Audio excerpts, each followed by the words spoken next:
Yan mga kalibre, mayroon tayong ginagawa ditong Samsung. Ang error C4 Toto. So yan. So karamihan ng C4 Toto ay filter capacitor, mga sunog. So ayan o. Yan, mga filter capacitor niyan.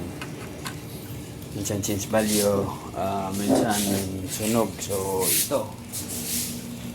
ito ang pinalitan natin o. Ano to siya oh? Lobo na tapos umaalog-alog na. Pinalitan na natin to. C4 22 pinsan ito. Yan. Minsan C4 22 ay communication error. Walang power. So yan. Ito sunog yan ang filter capacitor tapos walang power to. Pinalitan ko na rin to ng fuse. Mayroon akong fuse pinalito ito. Yan. Open itong fuse na to. Kaya ito, i-testing natin. Running na tong indoor fan motor.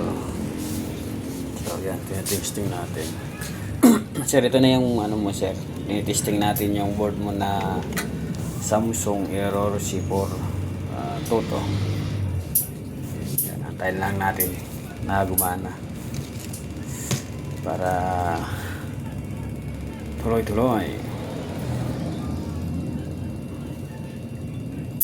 Ito matagal pa to mga 3 to 5 minutes to bago gumana. Pagka ganyan kasi ang ilaw na yan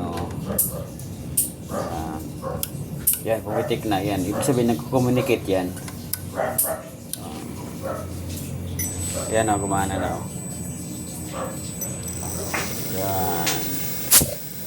Tapos kung gusto niyo makita ang error na to, nandito yung error Yan Pag ma-check niyo yan mga error na yan, ayan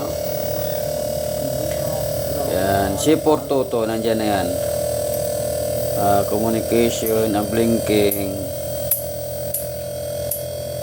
Yan C4 Toto. Wala dito C4 Toto. Yan. So tapos dyan nyo lang tingnan nyo yung blinking yan So bibilangin nyo yung blinking. Tapos makikita nyo yan ng error dyan sa outdoor board. Sa outdoor board Ayan. Kasi matagal yan minsan dito.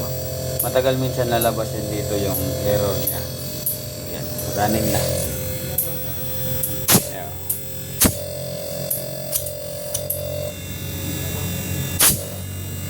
Ito matesting. Minsan kasi kailangan i-testing to na may load kasi minsan namamatay ito pag may load.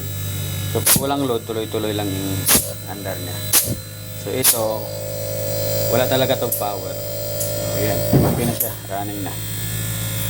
So okay na yan.